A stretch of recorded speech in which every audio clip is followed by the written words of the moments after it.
देखो बाबू, सबसे पहले हम लोग समझेंगे इंक्लाइंड प्लेन पे। किसको समझेंगे? अगर कोई बॉडी इंक्लाइंड प्लेन का मतलब होता है ढलान। क्या होता है? ढलान। तो अगर कोई बॉडी जिसका मास m हो और वो ढलान पे हो, तो आपसे नॉर्मल पूछे या टेंशन पूछे तो आप आसानी में चुटकी में बनाइएगा। किसमें? चुटकी में। देख लो, मान लो इंक्लाइंड प्लेन बनाते। क्या बनाते हैं? एक इंक्लाइंड प्लेन। गौर से देखोगे, है इंक्लाइंड प्लेन। ये थीटा एंगल पे इंक्लाइन है। कितने एंगल पे इंक्लाइन है बाबू? थीटा एंगल पे। कितने एंगल पे है? Theta angle. और यहाँ पे कोई बॉडी है जिसका मास है m। क्या मास है? और इसको ना एक रस्सी से बांधा गया है। एक रस्सी से बांधा गया। बात को बुझ रहे हो? तो अब तुमसे देखो, एक बात बताओ बाबू, अगर ये एंगल थीटा है तो इसके नीचे mg फोर्स लगेगा क्या? mg लगेगा क्या? लगेगा क्या? और इसके ऊपर जस्ट ऊपर नॉर्मल परपेंडिकुलर 90 डिग्री पे n लगेगा क्या? 90 डिग्री पे n लगेगा ना। ऐसे तो n ऊपर लग जाएगा। n हमेशा बॉडी के 90 डिग्री परपेंडिकुलर सिखाए थे ना। नॉर्मल हमेशा बॉडी के परपेंडिकुलर, नॉर्मल हमेशा बॉडी के परपेंडिकुलर। तो ये हमेशा बॉडी के परपेंडिकुलर लगा है। लगा कि नहीं लगा? लगा कि नहीं लगा? बताइए।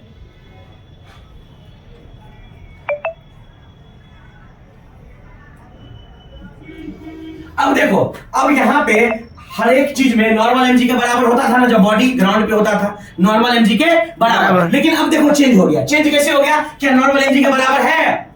नहीं है। तो बाबू अब क्या करेंगे? कंपोनेंट क्या करेंगे? ये रस्सी है तो यहाँ टेंशन की लगेगा, बॉडी से दूर लगता है। पता है, बॉडी से दूर लगता है। अब इसका कंपोनेंट करेंगे तो इधर आ जाएगा mg। क्या आएगा? अब ये थीटा है तो ये भी क्या होगा? थीटा। तो यहाँ थीटा है तो mg cos थीटा। क्या होगा? बुझे बात को? mg cos क्यों होगा? mg cos क्यों होगा? बात को समझ रहे हो? mg cos क्यों होगा? और ये है y एक्सिस, तो इधर हो जाएगा x एक्सिस। क्या होगा? mg sin theta. क्या होगा? जहां थीटा वहां cos है, जहां थीटा नहीं वहां sin। तो क्या यहाँ पे तुमको कंसेप्ट क्लियर हो रहा है? यहाँ पे पहला चीज मिल रहा है कि सर नॉर्मल ना हो गया mg cos थीटा के बराबर। किसके बराबर हो गया सर?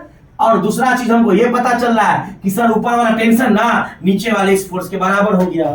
तो t बराबर क्या हो गया? mg sin थीटा हो गया सर। Wow, nice, great. इस बार n mg के बराबर नहीं, n mg cos थीटा के बराबर। इस बार टेंशन mg के बराबर नहीं है। टेंशन किसके बराबर है? mg sin theta. क्या ये बतवा समझ में आया? ये बात बुझे, mg cos जो है नॉर्मल के बराबर और mg sin किसके बराबर? टेंशन के बराबर। इसलिए बॉडी जो है इंक्लाइंड प्लेन पे रुका हुआ है। समझे बात को?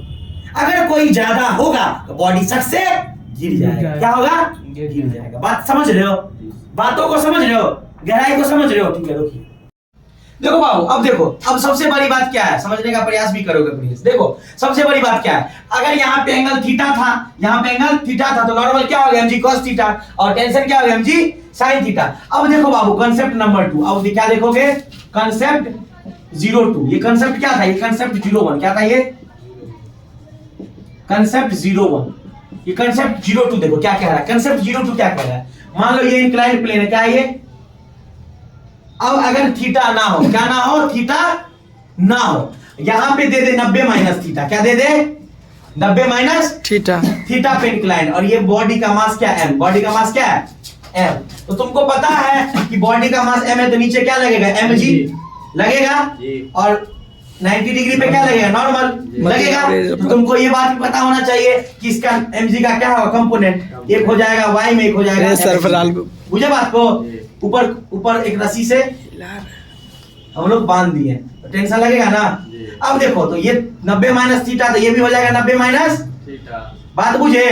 तो ये क्या हो जाएगा? mg cos 90 माइनस थीटा होगा। और ये क्या हो जाएगा? mg sin 90 माइनस होगा।